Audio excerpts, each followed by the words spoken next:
Welcome to the AT and Osteo Chronicles. My name is Jenna Howe. And I'm Bryn Bicknell, and today we're exploring a challenging topic that many healthcare providers may encounter, the grief process associated with concussion recovery. Yes, concussion is not just a physical injury. It affects the entire individual on so many different levels. You may have heard of the varying concussion subtypes. But I think what things are a lot of things are missed in concussion treatment is the grief around the loss of the work, loss of the sport, loss of community, friendships, loss of their sense of self. These are just the things that I've noticed in my practice over the years. And I'm super looking forward to hearing Kimberly's expertise and her take on things as well. So, welcome, Kimberly. Yes, we are thrilled to welcome Kimberly Klein, who is a grief specialist. Kimberly, please tell us more about yourself. I'm a grief specialist. I help people when they go through different types of loss.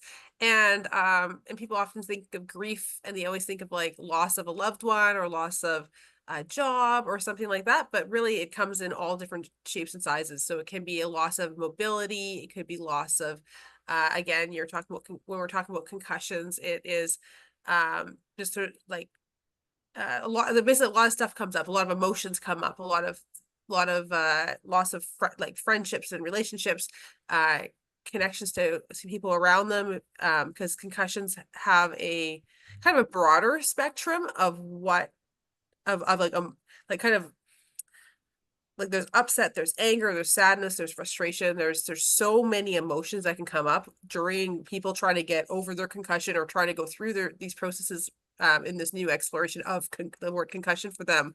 And it can be debilitating essentially. So it's a very like scary topic really, because it's like when something like a traumatic event happens, it's like not just that event happened, it's like the aftermath of that event shapes the rest of their life. So, and kind of what I do is I'm a grief specialist, so I'm actually able to guide people with different tools, and I really try to empower the individual on how to keep getting their kind of emotionally checking in on themselves. So if they're feeling triggered because they're angry or frustrated with something, I have a tool that I can share. And I'm going to be sharing this as well in our links or whatever. There's a coping mechanism to actually check in with your feelings and to actually get your needs met. And when you get your needs met, it's kind of like a little meditation that I give out, which is a like basically it's like a need for acceptance, a need for love, a need for connections. It's basic human needs. But when you start giving those things to yourselves, you can start untriggering yourself so that those emotions that come up don't have to add up. And that's what I find grief is like it's all these emotions that keep coming up and are never cleared away. And then they add up in the body, and then they just become really, really stressful and really frustrating, and make life itself really hard. So that's definitely a need for some emotional regulation and emotional connection to self when people are going through this type of these different types of losses to do with concussion. Yeah. Well, and what I noticed too is a lot of PTSD because some of the concussions that I've worked on have been people who were attacked on the street. Um, and unknowingly, right? So they're just standing there talking, and then somebody comes out of nowhere. It's not somebody that they know, like really traumatic event like that. Certainly in cases in domestic violence, car accidents, it's a lot of, especially in the complex PTSD, and now they're dealing with that. And then on top of that, they're dealing with all of the other losses related to their injury. And then on top of that, as you're saying, everything compounds, and then they have their physical symptoms. Yeah, absolutely. Thanks for bringing all that up. Yeah, and it was very, yeah, you're right. The way to get a concussion is very traumatic in itself. It's not a It's like it is a life-changing event, and it's like, wait, so that was it? Like, then I have all this problems from here on in. Like, there's a really big there's it's a hard acceptance piece, a very hard acceptance piece in life. So Yeah. Yeah. Yeah. Focusing more on the athletes, a lot of them base their life on scholarships. And when they get an injury, they're worried about not receiving that scholarship to go to the school. So that has been challenging because it's about supporting them, but at the same time, we don't have any control over the decision that a school makes based on an injury or what they're going through in their recovery process outside of us. Yeah. Yeah.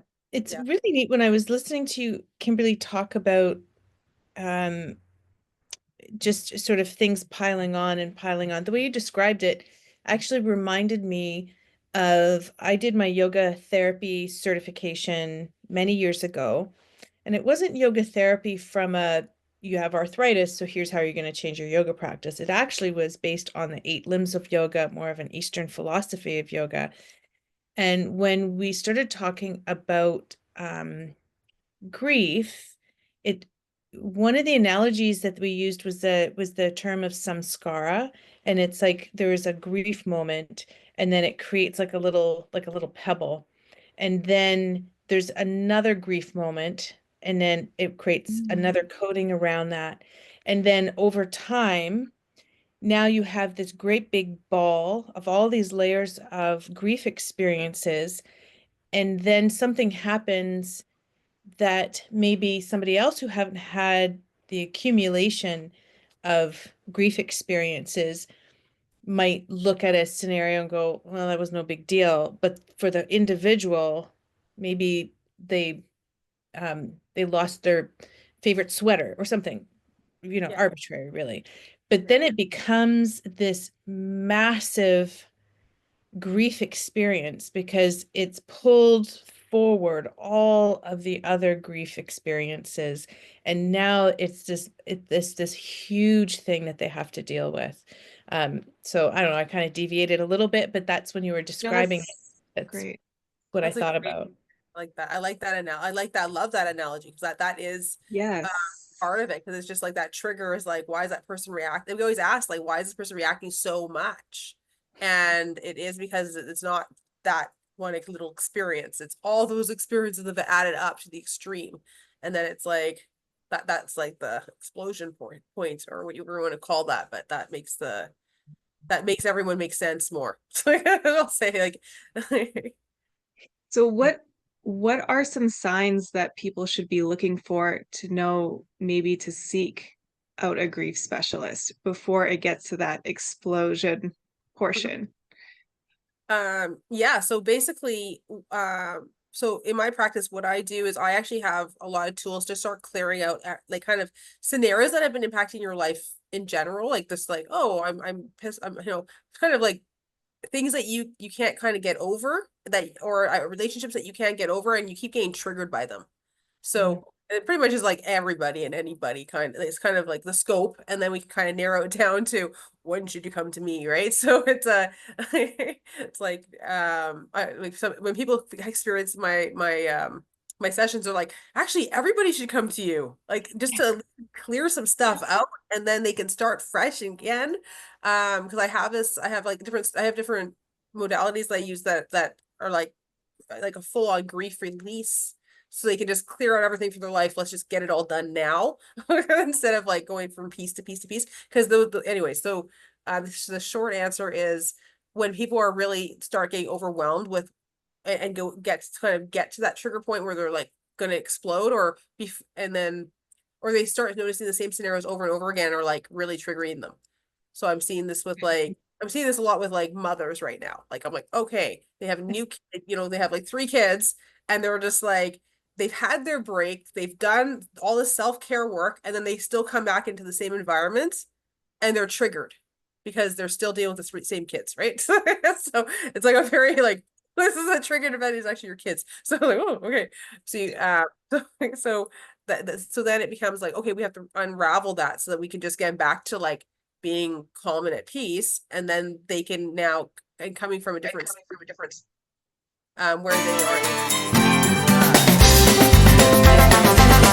kind of almost like in a new relationship with their children. or yeah. So if You're that talking makes about like people when they're feeling maybe overwhelmed, they're irritable, or the opposite where they want to avoid situations because they know that they're going to have an emotional response to it. Yeah, and also when people are numb, that's actually the biggest sign is people start the coping mechanism majority of people have is they start getting numb to different things. So they'll be like, I'm in this situation where it's where I'm being triggered again, but they're like, I'm actually just numb about it. So they've actually just like they haven't processed anything, but they're like, but now I've gotten to the point where I'm used to it. And I'm just okay, I'm not even gonna bother. So we can actually go through that and make it so that they don't even get triggered anymore. Like we have to clear that away. So that's actually a good sign as well, is like when they start getting numb and they're just like, this is the way life is, and they start becoming they start disconnecting from life because of that numbness and just like almost like giving up type thing. Yeah, I mean, it sounds like it's a well, at any point, with somebody with post-concussion syndrome and persistent post-concussion and stuff like that. But it sounds like for somebody who maybe is preparing to go back to work or preparing to get back to their sport, um, this could be really ideal to help them transition into that return to work, return to sport, return to whatever it is that overstimulates them. But they have to kind of do those steps. Bryn probably has noticed this a lot too, but I find with athletes, they start playing very guarded. And as soon as they start playing guarded, then they're increasing their chances of other injuries as well. So trying to teach them how to kind of get back to life, and I don't know if I'm saying it the way I want to say it, but I hope that makes sense. I kind of lost Yeah, the no, it plot. does. I've It got two does. different thoughts going on at the same time. I, no, I get what you're saying. It's really about them being almost afraid to move forward because, like you said, they've become numb to their situation. And then when they get past it and they're hopeful to return, they're like, well, what happens if I have to come back? I'm not ready to go back to that space. I don't even know if I'm comfortable to move out of it. And if they feel like they're ready to put themselves at risk. Well, and I've Yeah. had people who are like, I'm afraid to walk around the corner. I'm afraid I'm going to get someone's going to bump my shoulder. I'm afraid I'm going to do this. I'm afraid. And quite honestly, the vast majority of my chronic cases that get better always have another hit that happens. Some weird, random, out of the blue, couldn't predict it thing that hits their head. It's practically predictable. But usually by then, they've not let it like fully trigger them from an emotional perspective. Some of them do, though. And so having these extra tools that they can utilize so that when that moment happens, instead of feeling like everything's going to unravel and regress, they have this opportunity to tap into the tools that they've learned to go, wait a second. Okay, let's just take a moment. And am I actually feeling reconcussed right now? Because chances are they probably aren't. It's just the fear. That, that that reminds me. So for me, I've actually just by personal experience, I've been in 3 different car accidents in my life, and I've so this reminds me of the first time I was actually walking across the street when I was like 14 years old, got hit by a car. Someone ran a red light, hit me with a car, and then I had huge recovery time, like probably like 3 4 or it was like 3 or 4 years to recover for that.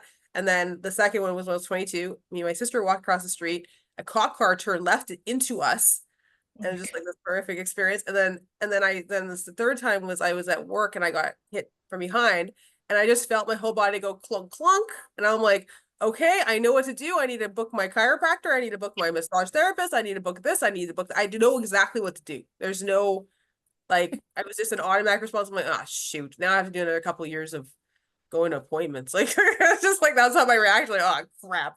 But it wasn't. So I did have I already knew where I'm supposed to go and what I've been here before.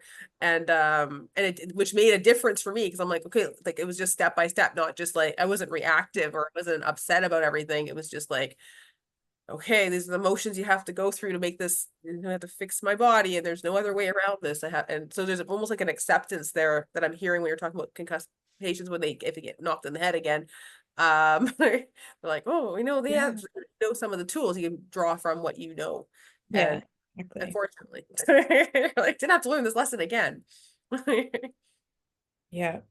No, I mean, it's really valuable information to be able to talk about this because I don't think it's not something that a lot of my clients have talked about over the years, but it's there because you can tell from their conversation of relationship challenges, or you mentioned like moms, right? So not being able to connect with your child in the same way that you used to pre-concussion. Your friend, if it's a teenager and all their friends are going out and partying or going, doing things, and you are unable to participate. It's I think it's something that should be talked about more often.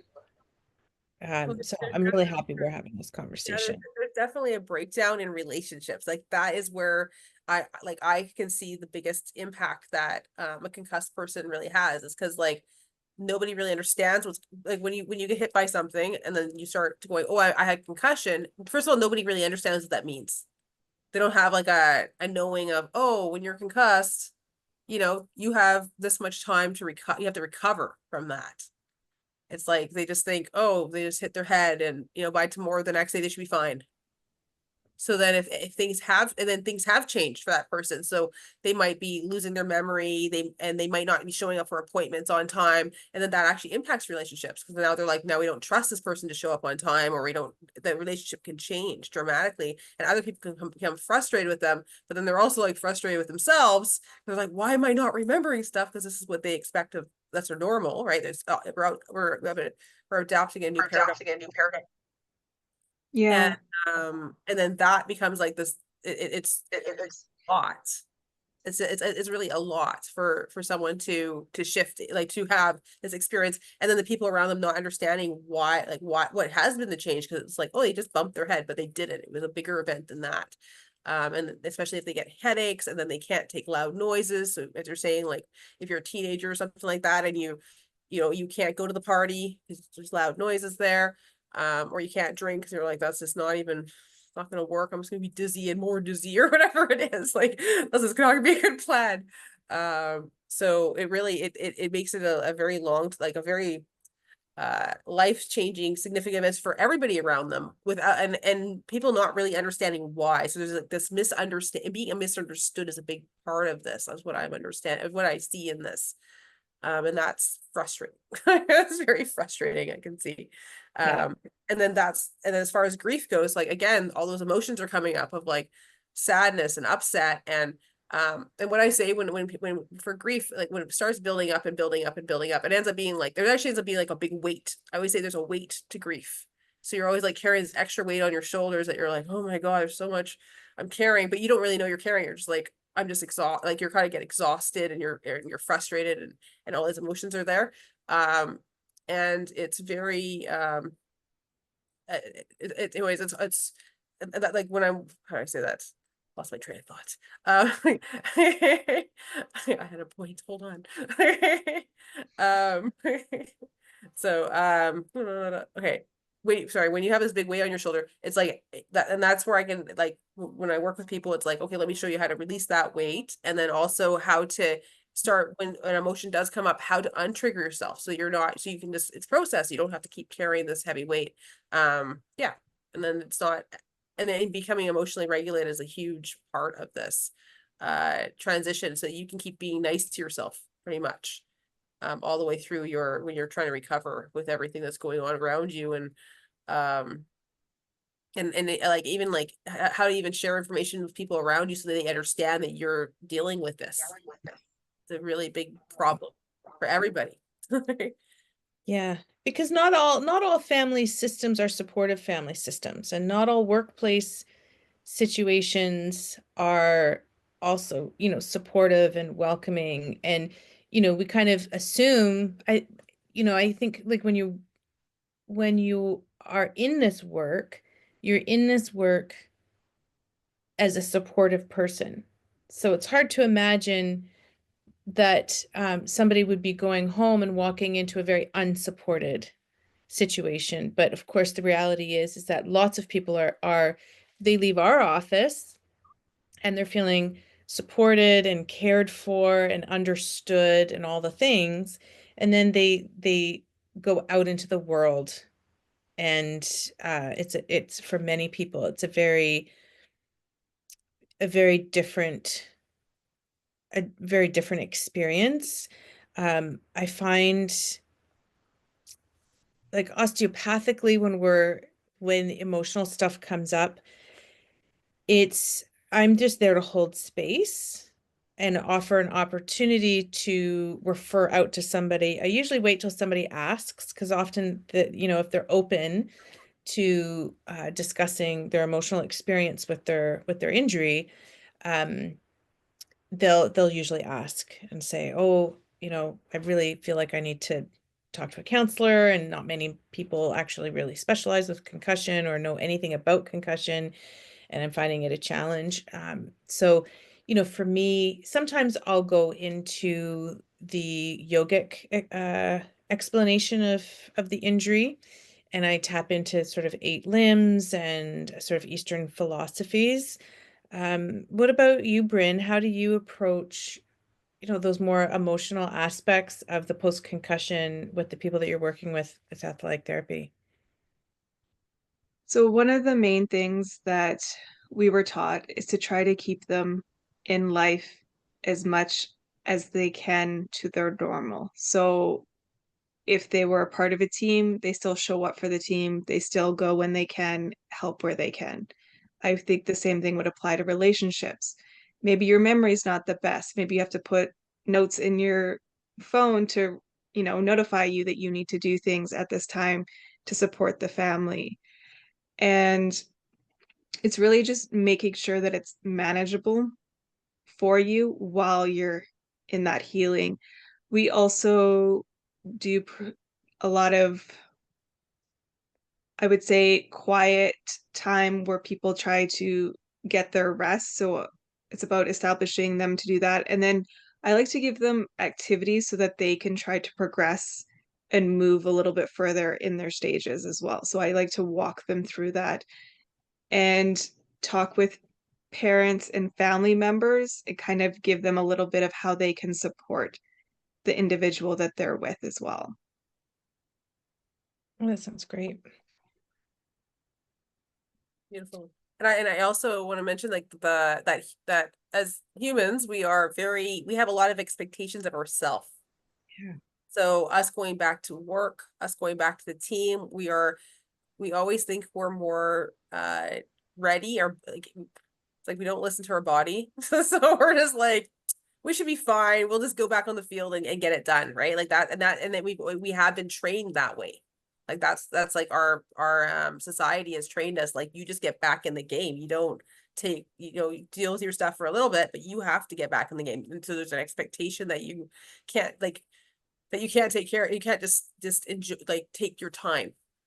So I really want to encourage anybody who's listening, like, you're allowed to take care of yourself first, because this is a um this part needs to be healed, and then when you go forward, you won't have to keep going back to this part again and again and again and keep recreating it. You're saying about Yeah. someone on the street that gets bonked in the head again. It's like, oh, you recreated the same moment. So like, let's see how you're doing now. But yeah, it's very but it's very important to take care of all the physical, the emotional, and every aspect of you before you jump back on that field, or don't, or not push yourself as much. I'll say, like, you need to still, expose yourself to some of this, but take your time. You have time.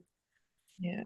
So I wonder, do you often, and this has come up a little bit, not very often, but sometimes I'll have spouses or parents or whatever kind of step aside and have a bit of a separate conversation.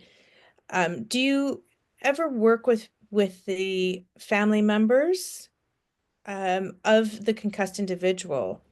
Because they're sensing or they're likely experiencing a loss as well, right? They're watching their loved one withdraw. They're watching their loved one's emotions be up and down. They're noticing that they're stepping back from life. Maybe they don't know how to support their loved one. And it's not something I see often in my practice, but how do you see that often in your practice, Kimberly, where you're actually doing the work with the support system and helping them understand what their person is going through? Absolutely. Yeah, actually, yeah. So I do get like concerned like so I'm a grief specialist, so I do work with like people who have elderly parents. So I work with like the daughters and they're like, we're concerned about our family, you know, our mom, and she's not dealing with her grief or whatever. And I'm like, okay, let's help out, let's do something. And then I'll actually work with her, with that family member, and then we'll actually do some work on the mom secretly to start clearing some of the grief and work on it. I do have a, there's a spiritual aspect I can bring into it. And then they actually do see a little shift in the mom or whatever, and they're like, oh my gosh, I see a difference, and it's she's lightening up, or there's some energy that's changed. And the whole, and I think the whole thing is like people being able to do something about it. Like there's some disempowerment around, I don't know what I can do. How can I support that person? And I'm trying my, and I'm trying my best, and I'm lecturing them a lot. And like, I'm trying to, as kids, like, okay, I'm telling them what to do. They're not listening, or they are listening and it's not creating the result you want. So again, we have to go back to the emotions of like, first of all, clearing that you're frustrated that that's happening. And then we can do some of the secret work that I do to get some shifts going on with in the energetic way. Like I do energetic work as well. So I do create a little shift for that person as well. So, or whoever we're dealing with, two people we're dealing with, we make them okay. Like the person who I'm dealing with, I mean, like the family support system, the family member, or sorry, the the family support person, I make sure their needs are met. And then I'm like, okay, and like, let's help your daughter and get her needs met without you talking to her. And then there will actually be a shift in the relationship. And they'll actually be like, oh wow. And I've had like some pretty extreme cases where like moms and sons have not been able to talk to each other like at all. There's like, and they're like a teenager talking to mom, and it's like there's no communication, like they're not, and they're ignoring mom. Oh my god, she's so frustrated. And then I'll be like, okay, let's deal with your stuff first, you're mad and upset too. And then I'll be like, okay, now let's work on your son, he's mad at you, okay, and we'll start clearing. Also, I have some secret things I do, and I clear some stuff for him.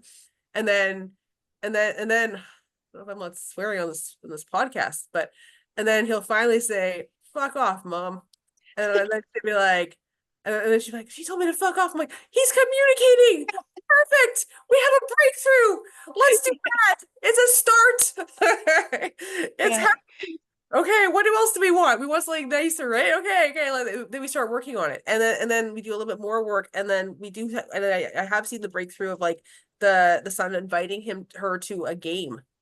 And he's like, I'm not going to talk to you, but you can come to my game. And he was playing, I don't know which, I don't remember which game he was playing, but he had a game he was playing. She's like, oh, he invited me to his game. And that's like a big breakthrough for her. And she's like, okay, now I feel like I can, she just wants to say, I love you, I love you, I love you. And I'm like, okay, what does he need? He doesn't need you to keep like smothering, I'm not going to say that smothering him, but not really smothering him, but like, he just needs to hear I love him. I'm like, no, he knows that. He needs to be like, I don't know, just there's different mothers have a certain way that they work with their children all the time, and then you need to kind of shift that so they can kind of see the perspective that their son is coming from, and then they react differently from there, and it's easier. I have personal experience with that because my son is now 23, and yeah, he was probably that very typical uh young male adolescent, and definitely some headbutting,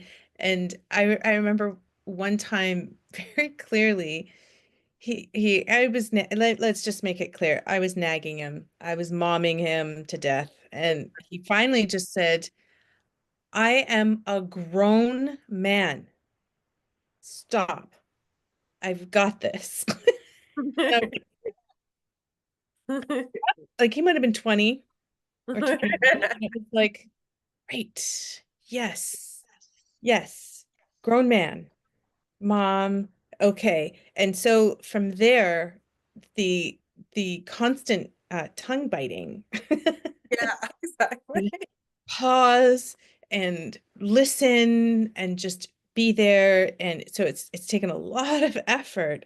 Uh, but yeah, just thinking about that and trying to get a sense of what that person needs, because especially with concussed people or people who are really um feeling emotionally heavy, they just don't have the words or they don't have the bandwidth to even express what they need Hmm. sometimes. So having an opportunity for the support system to be able to connect with someone like yourself, just to have some tools in their toolkit. So, okay, well, I can't help and they can't talk and I don't know what to do.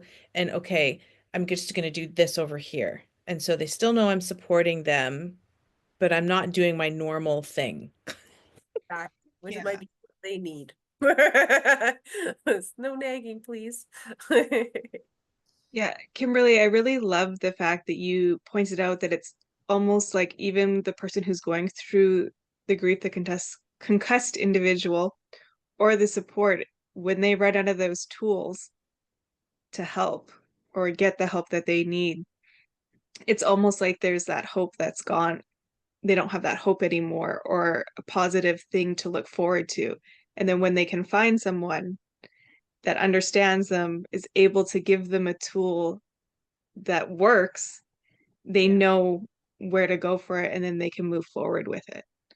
Absolutely. And actually one of the things that I'm very adamant to do in all my like I basically I kind of assess, like in my process I assess people how what they need, like what they I assess it and I don't have any opinion about it. I take on like I actually can tune into people and I go, how many sessions do you actually need with me? And then I get an answer of like it might be like 6, it might be like 4, like it depends, or maybe 10 depending on how much grief is there. So I actually like I do 90-minute sessions. I do an hour and a half, which is a long time to work with somebody if you compare it to other fields where they take maybe 45 minutes or an hour. And I get a shift with person each time we do a session, but I get like 3 or 4 shifts, like because I have so much time. I'm very and what I mean by that is like we're actually dealing with their stuff, that whatever's coming up for them right now, we're actually going to do something about it now. There's no, I'm going to give you a tool and one day you're going to use it, hopefully use it. It's like, I'm going to teach the tool really quick, like 3 minutes, let's get her done. I'm all about efficiency. So I'm just very adamant about being efficient to help you get through this process or get through all of your stuff so that we can help you create your life again. That's my big plan here in the world, and how to release all your pain and suffering so that don't have to hold on to all this stuff anymore, because it has already added up. That's when you come to me, it's already added up. We don't need to wait till it added up more. And you've already thought about it, so you've already done a lot of work. And now it's time to let that load, like help you release that load and let it go and clear it so that you have so your bandwidth does expand again, and you start realizing how much like how many people, like, how many people around you love you, how much connection you actually have around you, and you can actually start seeing the light around you. So you're like, oh, actually I am supported. And even like concussed individual, like I have a team, I have friends around me. I don't have to walk down the street and be scared, because I'm actually a good, like, I've actually set up a lot of stuff in my life. In reality, I've done a lot of different things in my life that where people are connected to me. There's no disconnection where people would feel if they feel lonely, you can go find their people again, right? It's not too hard, and everyone's happy to see you again. That's usually how it works. So Yeah. so it's just very that's why I mentioned that, like I actually do a lot of work with the client. Like now we don't have time. Like my assumption is there's a need that needs to be addressed now, and we get it done, and then they feel better right away, and then they're like, okay, now I can deal with that situation, and we don't have to do that, or we don't have to keep keep repeating, or we don't have to. Okay, hey, so what you guys probably noticed is that we got cut off because we ran out of our Zoom time because we were just really listening to what Kimberly was talking about in terms of how she runs her sessions. So we apologize for that, but we're back here again. And yeah, we're just gonna jump right back in. We're almost complete. But I wonder, Kimberly, if you could mention again how you do your process. So when somebody comes to see you, and you'd mentioned in the last segment or the last little bit that it's about a 90-minute session, and then you were going into your process with that. So maybe summarize that for us again. Yeah. So, and I guess I'll just start from the beginning. So when people, first of all, want to connect with me, please feel free to reach out. We do a free session first, and I will give you a tool for free first. That's the feelings and needs tool that I'm going to also be giving on the link here as well. And we do basically, I do a little assessment of you. I'm very intuitive. I can tune into how many sessions you kind of need. Sometimes it's 6, sometimes it's 8, sometimes it's 9, sometimes it's 4. It depends on kind of you essentially as a human, like, and I, yeah, basically I tune in and my intuition tells me what your intuition tells me. So I just like listen and I go, all right, you need this many.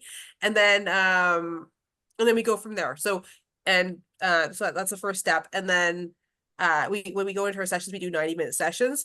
They are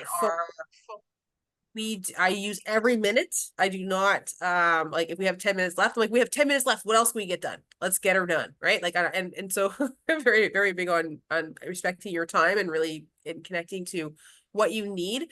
So what a session looks like is I ask you, basically I start with a meditation just to get you present in here. And then we go into what's going on for you right now. And then you start sharing some stuff and whatever's going on for you right now. And then I start cluing into kind of what we can work on based on what you're telling me. So if different scenarios are coming up in your life, like you're frustrated with your family member or whoever, I'll be like, okay, we can actually do some work right there and start working and get some, we can clear that grief around that thing that happened today or yesterday or a week ago or 2 months ago or has happened for the last 6 months in a row and you're really mad about it. We can start clearing all that stuff away right now. And then we do the work. And then I'm like, okay, what else is going on? And just within that little, like, maybe it's a 15-20 minute talk with you, I can get like 4 or 5 processes that I can see need to be done now. And then we do that. We do those 4 or 5 processes. Those are the things that are coming up. And then you leave like much lighter and you're like, oh, I feel so much more relieved. And I usually get a lot of good feedback around that. And then we meet up the next, we meet up the next week. And then I say, what opened up for you or what changed or what happened? We do the same thing. We do a little meditation to tune you in, line you back up, just getting you connected. I actually have the connection. We have 6 parts. I consider we have 6 parts to ourselves. I make sure that you have a higher self, you have your body, you have your mind, you have your heart, you have your spirit, you have your soul. Those are the 6 parts. And I just like check in with each part so that you are, and so the meditation kind of guides you through those different parts of yourself so that you're listening to each part. We actually don't take time to really listen to all our parts. And in that we can find like problems or issues that are coming up. We're like, okay, we have to deal with that. There's a lot of grief in your heart right now. And then or in your mind, how hard your brain works for you. It's allowed to take a break today. It's never had one before. So there's just different discoveries you kind of discover when you're in session. You're like, oh, I have never thought about my brain having to take a break. So there's just different things that you kind of learn on the way. And then again, we go into what's going on for you right now, and then more stuff will come up. And then again, we'll go into, here's 5 more things we can do today. I bring people through, for my sessions, I do 3 sessions, like session week 1, week 2, week 3, week 4, we take a break just to like, so things can kind of rattle up or things can change. And then we do session 1, 2, 3, and then take a break. And then depending how many sessions they need, 1, 2, 3, take a break. So that's the pattern. And then on the last session, we do another set. For the last session, I'll book a week later or 2 weeks later to do 1 more check-in with you for another hour and that's just free of charge to make sure that we're cleaning up any other messes that have come up on the way, so that you're like whole and complete, and you're like, okay, we've dealt with so much stuff and everything that, and now I know how to handle. And I get you from like, we're dealing with stuff from the past, we're getting you back into the present, and now you're actually up to creating the future. So, and you're just like, and you're on it, you're like doing it now. So I get you to the point where you're actually able to create stuff. And in the between sessions, things come up that, and there's a lot of like, I always, my excitement in my work is the miracles. Like we work with your, secretly work on your son. He tells you to fuck off, and you're like, and it's a miracle. Like, wow, holy jeepers, what else? Oh my God, we got a big breakthrough. Or he asks you to like come see his game. We're like, oh my God, we actually made that change, that relationship, or it's progressing, right? We actually can see some progress really quickly. Like, I've, and just to kind of name some results that I've had with like many like different clients, they're all like case by case, right? I've had estranged sisters that haven't talked to the family for like 3-4 years, text that next week. I've had people who've like, and a lot of times I don't know what the whole story is. I just get like this little clips of like, you're mad at your son or whatever, but really there's some other magical thing in the background that I'm not aware of. And I've had like a daughter where we worked on her, and she needs like independence, and I was like, okay, well, let's give her some independence. And then she ended up buying, like getting a car and buying a car, but she was actually like in a traumatic accident 15 years later, 15 years earlier, and she hadn't driven a car since. So we'll actually clear some crazy stuff, and I'm not aware what we're doing. I'm just like, oh, she's independence, and it will be, and then the mother will tell me and be like, she bought a car, and now she can travel on the island and do what she needs to do. And I'm like, oh, okay, cool. And she doesn't have a license. Like, that's kind of weird. I don't even think she should have a car license. But it turns out big massive car accident that the horrible things have happened, and like all these things. And I'm like, oh, this is a big miracle that she's even driving, like that she's back in the car. Like, that's a big deal. So that's my favorite part of my job is actually learning what happened afterwards and seeing, or what happened between sessions, because there's things open up like pretty quickly when we put energy and effort into each little scenario that comes up in your life. And that makes the biggest difference. So Yeah. Well, I think that that's great for the concussion group, because I think that in terms of what I've noticed in my practice is that the talk therapy in a traditional sense can be exhausting and triggering, and then feels like that there's not really an end point. Whereas it looks like the type of work that you do as a grief specialist is, it sounds like it's a bit more productive and like, and not really re-traumatizing or re-triggering, but it's like, we're here for a purpose and we're here to get you feeling better.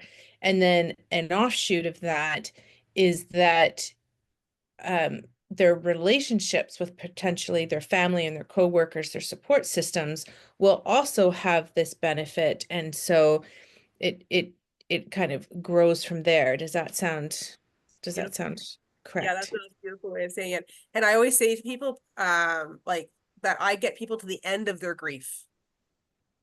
So, Yeah. because people can like people who come to me are like 20 years later, they're still grieving the loss of their mom, or something that traumatic that's happened to them, like any other event that's happened in their childhood. They're still grieving it, or they're still upset about it.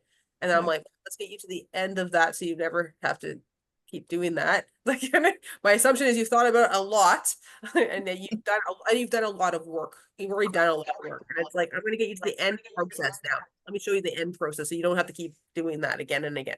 Yeah. So yeah, Exactly. and yeah, and you're right. It does reconnect with all their family members and their support system. You're right, 100%. That's a good way of putting it, because that's the I'm like, humans are messy. We have to clean up all the messes that have been piling up. And that's the work we just go and do, and secretly, and then things start shifting, and they're like, okay, life is better now. Okay, I got it. Yeah, absolutely. That's amazing. Bryn, do you have any other questions? I don't think I do at this time. All right, so then I think now's probably a great time to wrap it up. I really appreciate meeting you, Kimberly. I'm already starting to think, oh, maybe I should be meeting Kimberly. I need some sessions. It's fascinating to learn more about what you do and how you help people with grief, and also grief maybe surrounding their concussion experience as well. So again, thank you so much for sharing your expertise with us today. And then if our listeners want to hear anything else, I mean, I'm sure we'd happy, well, I speak for the group, but I think, it could be great to have a part two at some point. And if our listeners can send us some specific questions, then we can really dig into some other aspects of Kimberly's work. And then we'll post where people can find you, Kimberly, and any resources that you want to share. Then we'll post that along with this podcast for anybody who wants it. Fantastic. Thank you. Thank you for having me. I really appreciate this opportunity to connect with you guys and to share with your audience and see how I can help. I love it. Yes. Thank you for joining us. I am so happy that you shared what you do. And like Jenna said, and you said earlier, it's almost like everyone could really use this service. Yeah. Yeah. I agree. It's a very, I try to change people's life. That's my big plan here in a good way and get people through all the stuff they've already dealt with. And maybe there's some things we need to clean up so that it's just not still in the space. Beautiful.